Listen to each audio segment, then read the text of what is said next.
If God is not instructing you to give, it means your life is going to be on one spot for a very long time. Every time Jesus becomes a luggage and a load, check what else has taken his place. Anytime he becomes the toughest and darkest, the next place we go to is prayer. Let me tell you this, favor is not money. You can have money and not have men. Favor is when God provokes men to arise for you. You can't sit upon hot fire and act as if it's not. It can't be for too long. Listen to me, that's what is happening to some of you now. It was after your 7 days of prayer, you had a strange dream you have never had. You thought it's a sign that you are losing. It's a sign of victory. Something is happening in the realm of the spirit. All of a sudden, you went to sleep and you saw a vision of your mother when she was young, your father when he was young. The Spirit of God is trying to show you something. Follow him. But that's when the spirit of slumber comes. God keeps saying for 1 month, wake up by 2 o'clock. There's something I'm doing in your life. After 2 weeks, you don't wake up again. You see how we cheat ourselves, and you don't know that you are on the path of deliverance.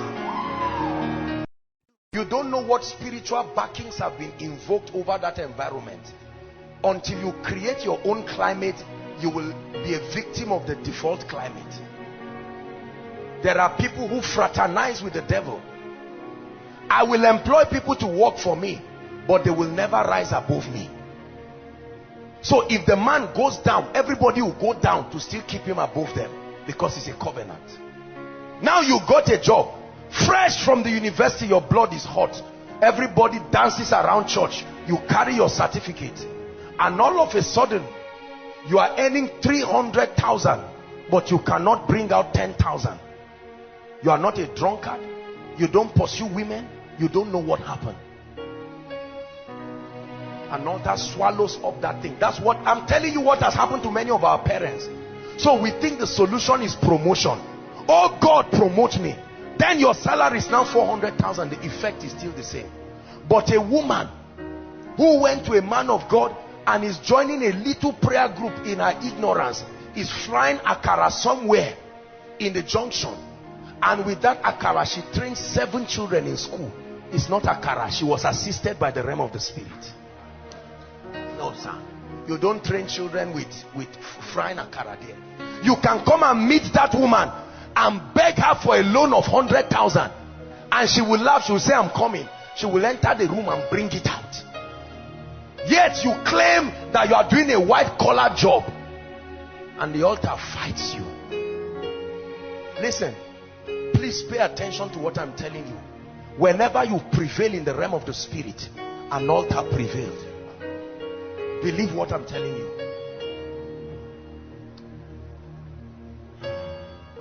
Zaria has an altar. The effects of the altar in Zaria is predictable. You see it in the civilization of the people. You see it in what happens to people. The marginalizations, that people never rise to certain dimensions. You came to Zaria and just thought it's all about going to church. No. You create your climate.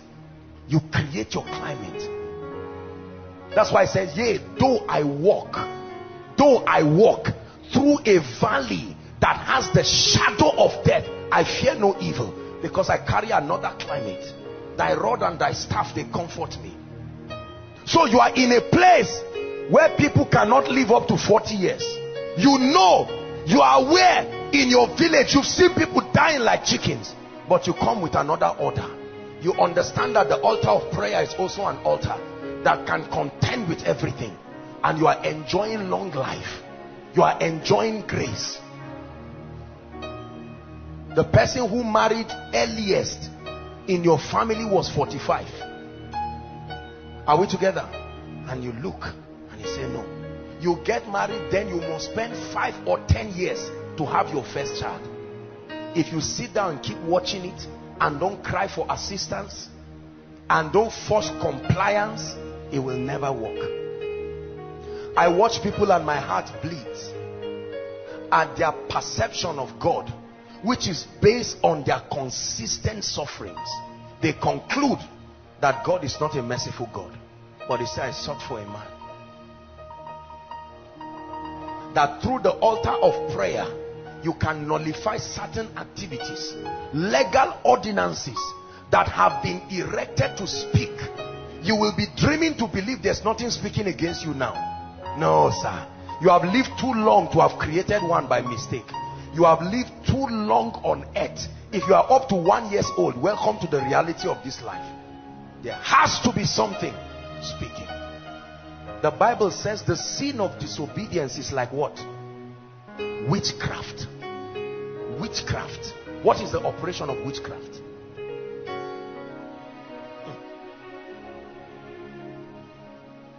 So we all want to rise. It's a year of triumph. And there is, you think that the whole thing is your grandfather or grandmother, and the day you hear that they are dead, you rejoice. The priesthood died, but the altar is still alive. You see that? And the altar is fine and good, doing well. That's why you find out the solution is not just to kill people around. The solution is through spiritual intelligence, to lift up a spiritual fortification that vetoes everything. Brothers and sisters, you will leave heaven on earth. All of a sudden they will watch you. You've been in Zamfara for 3 years, but you are returning as if you're in the UK. You can fly to UK with that altar. It will wait for you at Heathrow Airport. As soon as you are landing, you enter and all the doors close. People who never knew you are still manipulated by that altar to work against you. And you thought it's just something in Nigeria. And at the end of it, you come back after 5 years looking like a thief. Where have you been? UK. Are you sure? Yes. Why are you like this? You know the way life is.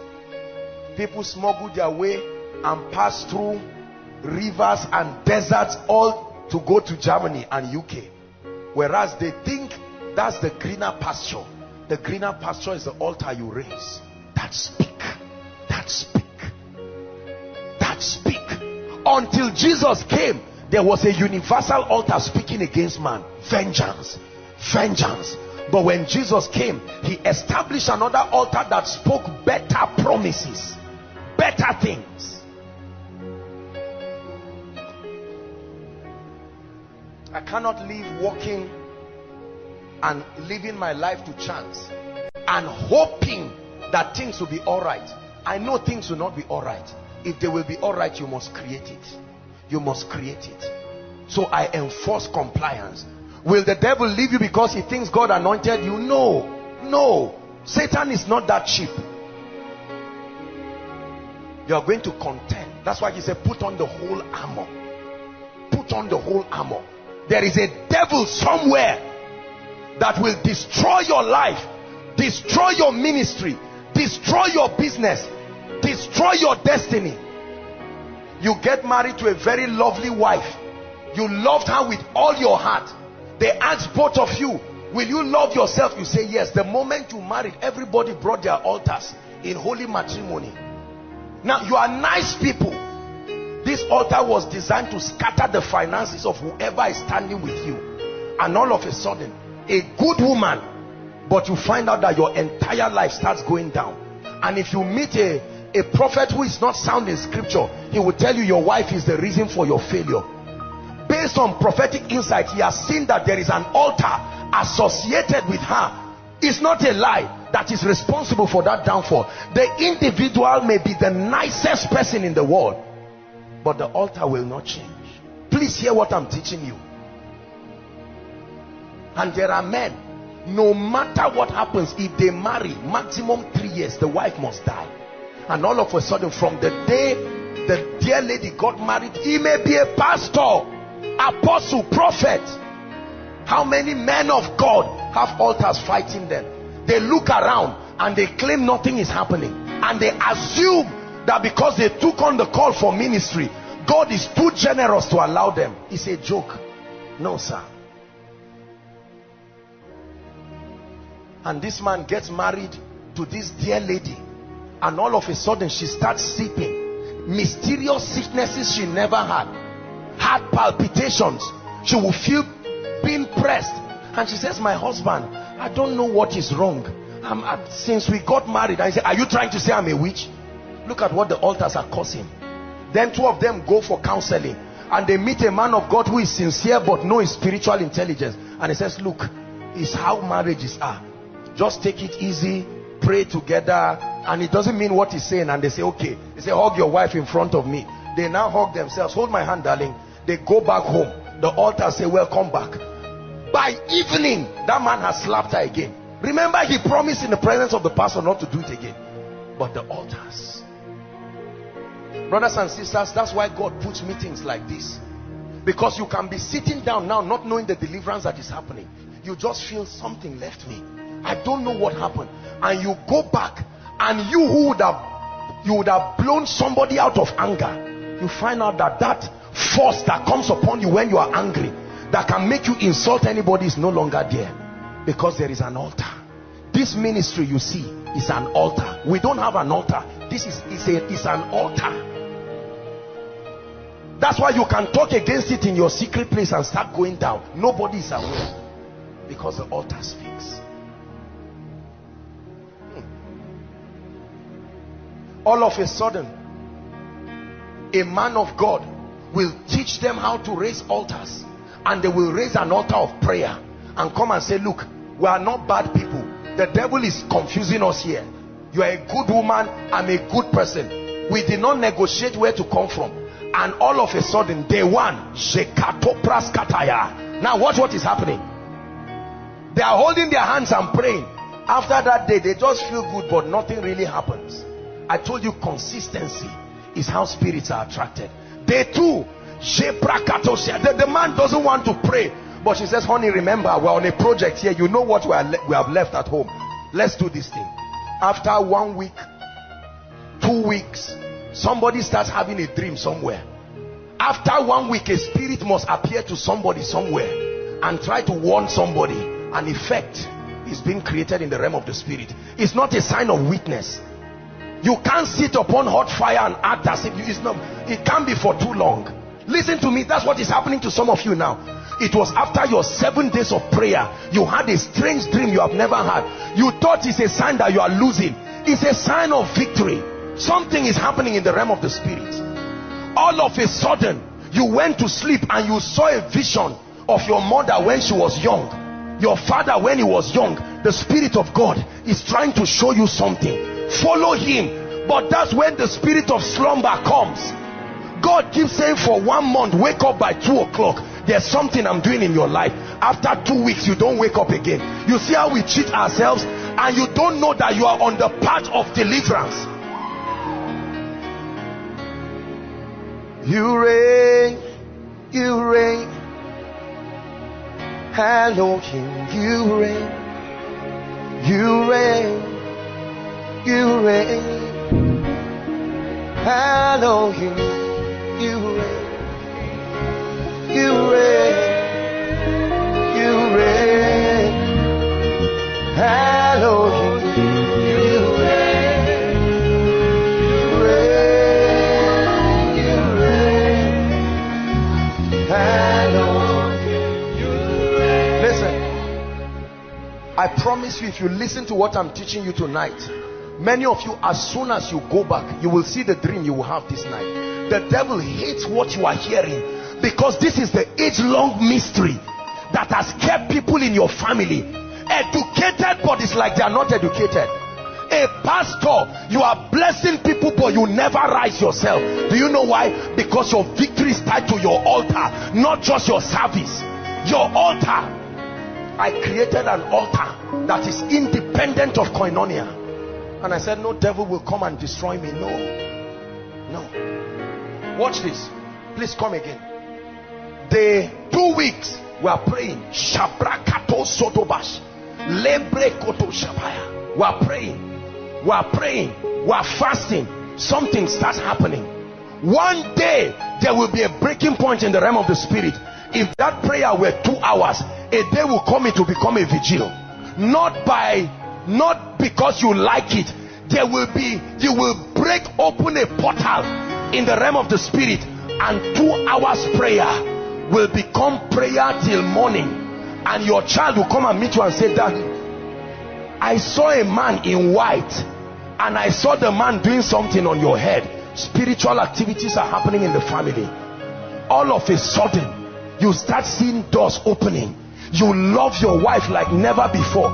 The devil told you the secret is to marry another one. No, sir. You marry another one, the altar is still the same. There are pastors, the altars that fight them. Anniversaries of their ministry, something happens. People start leaving. They have raised so many people, but have not been raised by themselves. There are altars. I've seen it fight people. I've seen it fight people I know. These altars fought me for years. You go to sleep, a strange woman appears to you and sleeps with you in the dream. You get up and say, sorry, I don't know what is happening. Someone is about to marry you. Here comes the stranger again. What is bringing the stranger? Have you ever asked? You relocate to another house, he still looks for you and comes. They are about to promote you in the office. All of a sudden, your physical document disappears. Physical document. How many students seated here? That's the mystery behind the results you are seeing. The ugly results that you are seeing. You love God and you are sincere, but that's the mystery behind the demonic things you see on that board. You are not that dull. You write your exams and go back. The altars continue writing things. Continue writing things. I know what I'm saying. Listen to me. You hear people coming here with 4 points. They were not born that way. They have tapped into a higher covenant. You see them surprised by their own results. They know it's not their efforts. That's why people join certain ministries, join certain men of God. See, people partner with certain anointings. This is the mystery of partnership. When you partner with an anointing, you access the covenant. The covenant, not the promise, the covenant.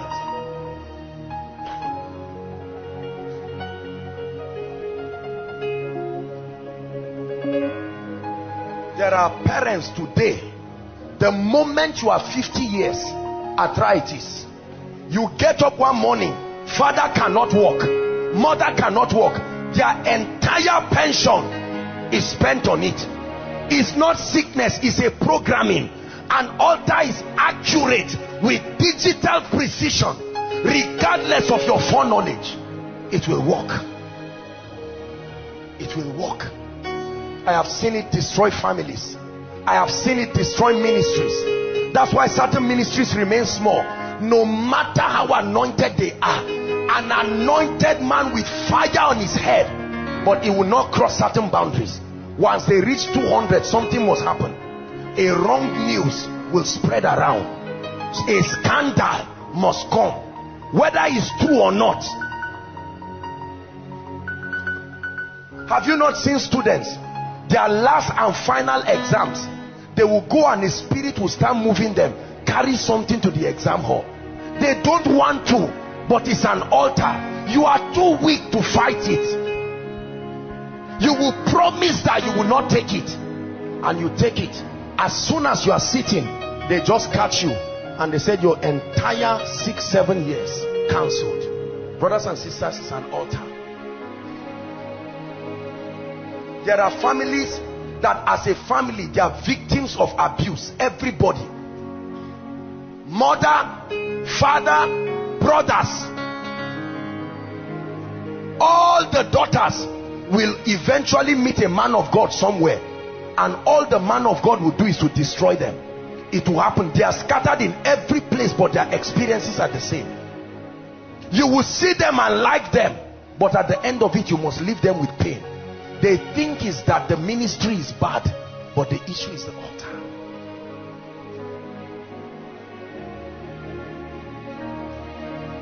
There are altars. You give birth to men, they must die. They must die. Something must kill them. No matter how healthy they are, they must die. Brothers and sisters, I have seen this evil. It exists. Tonight we are going to pray. Are we together? When it's time, I'm not going to give you a prayer point. When it's time to pray, we are going to pray. Tonight you are going to erect. Many of you, as you pray tonight, you will see what will begin to happen to you. I want us to lift up a fire in this place tonight and say, Lord, this demon that molests me in my sleep, I can't be pretending that it's not there again. These animals that come to me in my sleep, no. I started a business well. Why is it that I start good things? Something evil must come. Lift your voice and pray.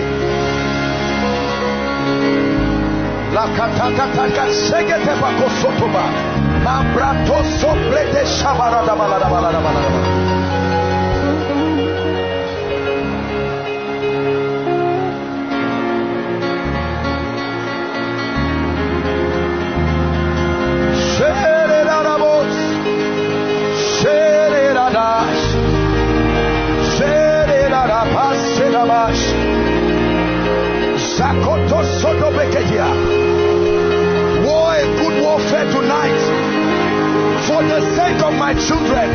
Oh God, arise. Oh God, arise. Oh God of Jeshurun, that rides upon the wings of the wind, arise. Arise.